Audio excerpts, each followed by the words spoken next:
আমাদের তমলুক লোকসভার ভারতীয় জনতা পার্টির মনোনীত প্রার্থী মুখোপাধ্যায়কে ফুলের তোড়া দিয়ে বরণ করছেন অন্তর্গত আমাদের অ্যাডভোকেট মাননীয় শ্রী বিভাস শাসমল। উত্তরীয় দিয়ে বরণ করছেন অরিন্দম। জয় জয় শ্রীরাম।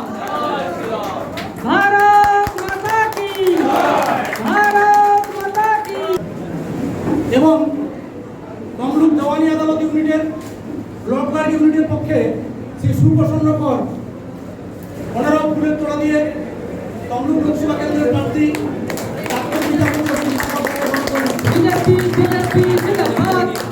মাল্যদান করছেন।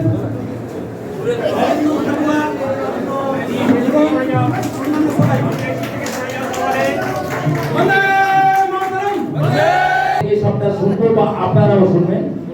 আমাদের শুধু একটা বক্তব্য আমাদের ভারতীয় জনতা পার্টির পক্ষ থেকে, যে বলা যায় যে আমাদের প্রতিনিধি মানে আপনাদের প্রতিনিধি বাংলার মানুষের যে মনের যন্ত্রণা ছিল, সেই যন্ত্রণার নেতৃত্ব, যন্ত্রণা নিরাময় নেতৃত্ব যিনি দিতে পারেন তিনি হচ্ছেন অভিজিৎ গাঙ্গুলি। এটা সবাই মনে করেন। আর সেই মনে করার জন্য আমরা তাম্রলিপ্ত জেলা পেয়েছি, মানে তমলুক জেলা পেয়েছি। তমলুক জেলা, সতীশ সামন্ত জেলা, মাতঙ্গিনী জেলা, কুমারজানা জেলা, এই জেলা আমাদের একটা গর্বের জেলা। যে কোনো স্টেজে গিয়ে যুদ্ধ করা সম্ভব, তবে কিছু মামলা তো নিশ্চয়ই থাকে, দুটো পক্ষই কনসিলিয়েশনে মিটিয়ে নিতে রাজি হয়, কিন্তু সে অনুভব না। আসল কথা হচ্ছে, আমি এখানে আমাদের সাংগঠনিক জেলার সভাপতি আছেন, অন্যান্য নেতৃবৃন্দ আছেন, বাবু আছেন, তাদেরকে অনুরোধ করবো যে ইমিডিয়েটলি ভোটের মধ্যেই একটা সেল গঠন করা হোক বা দুটো তিনটে সেল গঠন করা হোক। যারা সাধারণ মানুষ যেভাবে ভয় পাচ্ছেন, নিপীড়িত হচ্ছেন, সন্ত্রস্ত হচ্ছেন, তাদের পাশে দাঁড়াবেন কীভাবে? আমরা বিভিন্ন জায়গায় প্রচারে বলে আসবো যে আপনারা আমাদের লিগাল সেলের সঙ্গে যোগাযোগ করুন। আমাকে অনেকে জিজ্ঞেস করছেন, আমি লিগাল সেলের কথা বলছি, কিন্তু আমি জানি না কোনো লিগাল সেল সেইভাবে গঠিত হয়ে আছে কি আসেনি।